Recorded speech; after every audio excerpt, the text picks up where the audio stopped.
Hello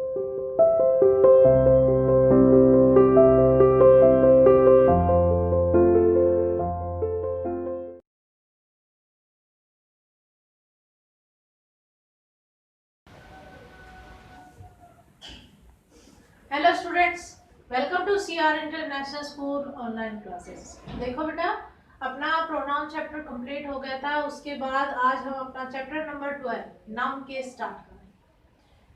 ये case क्या होते हैं?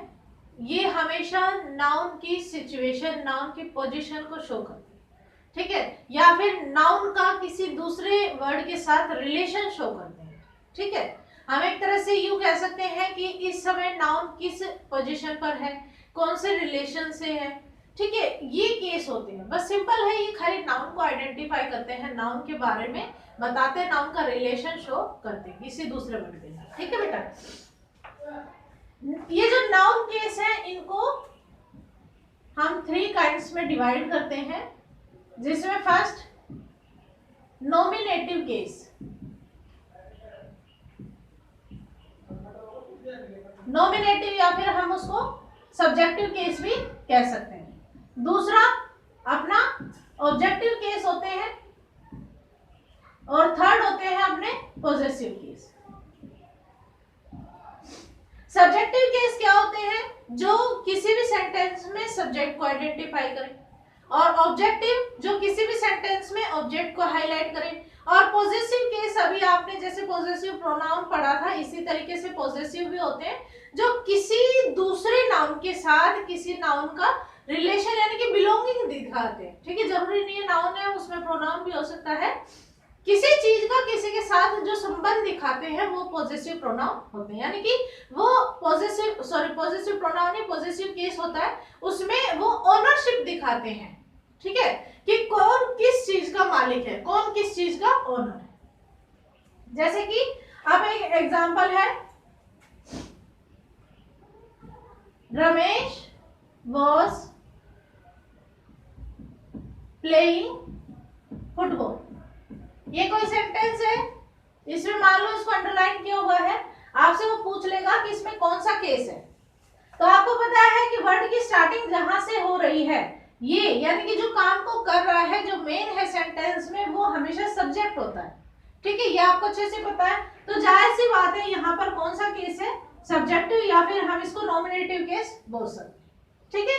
फिर उसके बाद मान लो इसको ना करके उसने इसको कर दिया हाईलाइट, और आपसे पूछ लिया जाए कि यहाँ पर कौन सा केस है, तब आप बोलेंगे कि यहाँ पर ऑब्जेक्टिव केस है, ठीक है। और पॉजेसिव क्या होते हैं? जैसे कि the boy's pen was lost, ठीक है, ये कोई सेंटेंस है। तो इसमें जो ये एपोस्ट्रोफ का जहां पर यूज हो रहा है, ये पेन का रिलेशन शो हो रहा है कि वो पेन किसका है? उस बॉय का, ठीक है। उस लड़के का जो पेन था वो गुम हो गया, the boy's pen was lost, ठीक है। पर पेन किसका है? बिलोंगिंग शो हो रही है ना, ओनरशिप पता चल रहा है कि उस पेन का ओनर कौन है? वो बॉय है। तो यहाँ पर ये पॉजेसिव है, ठीक है। जहां पर भी आपको एपोस्ट्रोफ मार्क मिलता है वहां पर वो पोजेशन केस आ जाता है, ठीक है, पॉजेसिव केस शो होता है, ठीक है बेटा। बस ये आपके केस है, इनमें ज्यादा कुछ भी नहीं है, खाली आपको इस तरीके से बताना होता है कि कहाँ पर सब्जेक्टिव है, कहाँ ऑब्जेक्टिव है, कहाँ पॉजेसिव है, इससे ज्यादा और कुछ भी नहीं, ठीक है।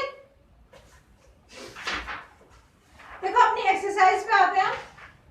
Use the possessive case in the following sentences and rewrite them, ठीक है।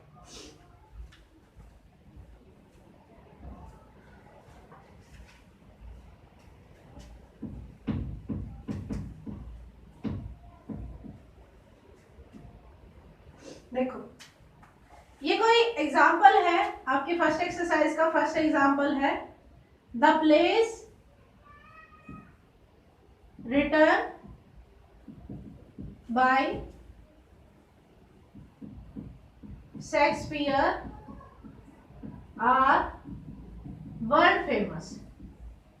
ये आपकी बुक में एक एग्जाम्पल है, द प्लेस रिटर्न बाय, ठीक है, प्लेस है, नाटक है, पर उनका ओनर कौन है? शेक्सपियर है, यानी कि उनको लिखा किसने है?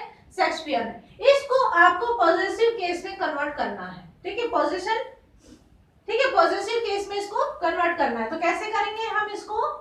आंसर है अपना इसका Shakespeare's, Shakespeare's plays are world famous. वही बात है, अगर हम इसको ऐसे बोले the plays written by Shakespeare are world famous, या फिर हम इसको यूं बोले Shakespeare's plays are world famous, तो एक ही बात है। इसमें भी शेक्सपियर ने ही लिखे हैं, इसमें भी शेक्सपियर ने ही लिखे हैं, ठीक है, कोई डिफरेंस नहीं है।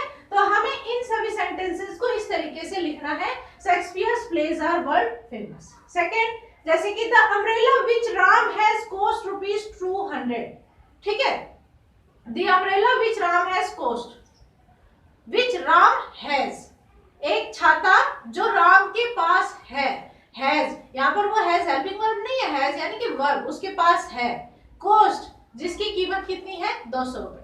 तो इसमें क्या हो जाएगा, राम्स अम्ब्रेला कॉस्ट, ठीक है, राम्स अम्ब्रेला कॉस्ट ₹200, राम का छाता कितने का है 200 रुपए का, ठीक है। ऐसे ही थर्ड सेंटेंस है the speech delivered by Suresh, यानी कि सुरेश स्पीच, ठीक है, कैसे लिखेंगे हम इसको, सुरेश स्पीच, इस तरीके से सुरेश लिखकर और फिर उसके बाद एपोस्ट्रोफ यूज करेंगे, Suresh speech impress the audience. इस तरीके से ये सेंटेंस आपको बनाने हैं। और जो सेकेंड है वो ऐसे ही करना है, जैसे कि the idea expressed by Pradeep, यानी कि प्रदीप्स आइडिया। सेकेंड में the song sung by Sonu, यानी कि सोनू सॉन्ग।